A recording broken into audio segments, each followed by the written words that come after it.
So I'm working on my oasis area and I'm taking care of these garden beds, and I found myself pulling some very weedy kale out of the spot where this coleus is growing, and it got me to thinking, you know what? It's time to do another kale video.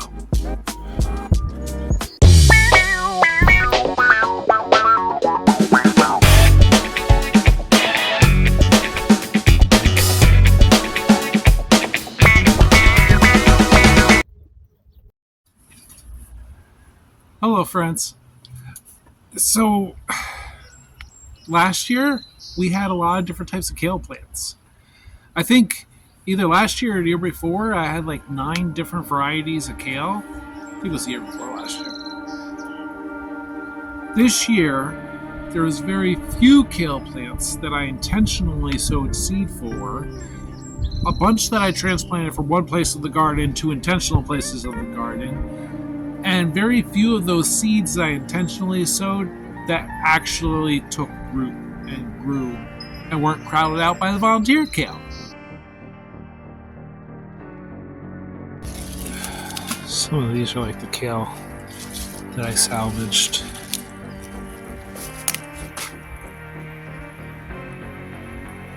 They're like everywhere throughout the garden. There's kale that just got weedy. Even here where the morning glories are taking over, in the midst of the morning glories, underneath of all this, there's so much kale. All that curly leaf stuff is poking through. But we'll save this kale later. This was all volunteered bed.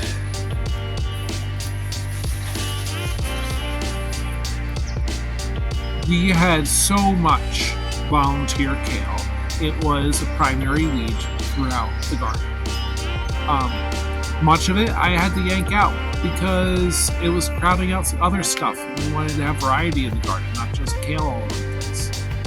The cool thing about that is the kale that is all over the place can still keep being all over the place, and I can pick it just about whenever I need it. That big boy there, that's all volunteer.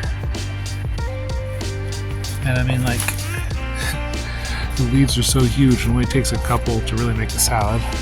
And there's some spots like this where, I mean, like, I keep cutting this back so I can mow the lawn.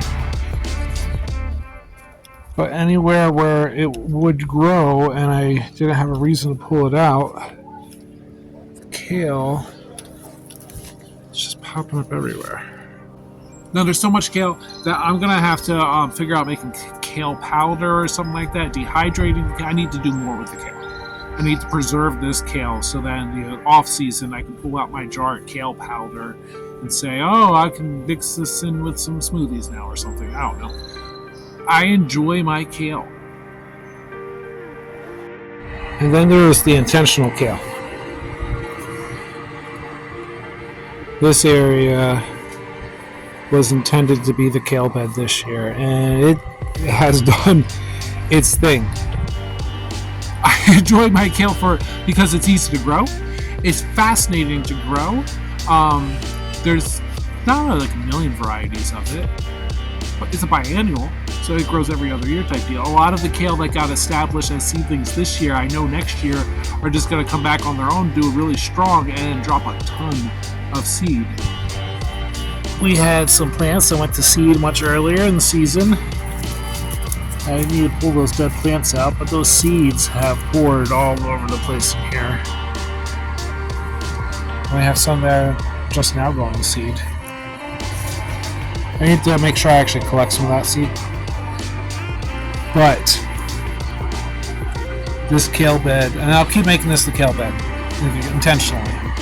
It's doing its thing, and it's doing its thing well.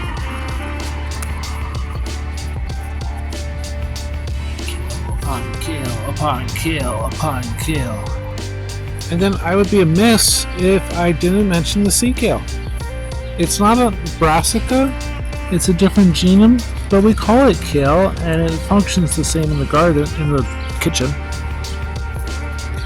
And it's got its own own cluster of plants here. Like many other places, the morning glories have come in pretty heavy.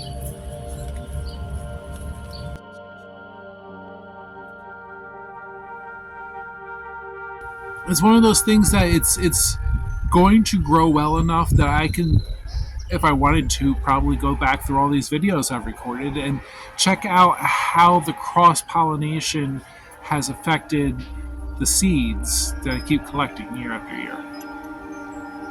It's fun experiments to do in the garden because that's part of what gardening is. A large portion of what gardening is experimenting, and another big portion of it is eating. One of the tenets of permaculture: make sure you get a produce, meaning that like your garden gives you something back. There's a harvest, there's a return.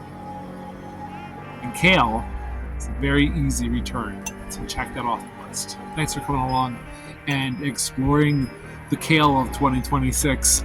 I'll have to put together a kale playlist that's just all kale all the time. Do all the things, like, subscribe, hit the notification button so that when I get around to posting videos, you can see things in the garden. I'm supposed to say that kind of stuff because it's supposed to make engagement work. Have fun in your garden. Spend time in your garden, even if it's just a flower pot on the front porch. God bless you. God bless your garden. Peace out, Chicago.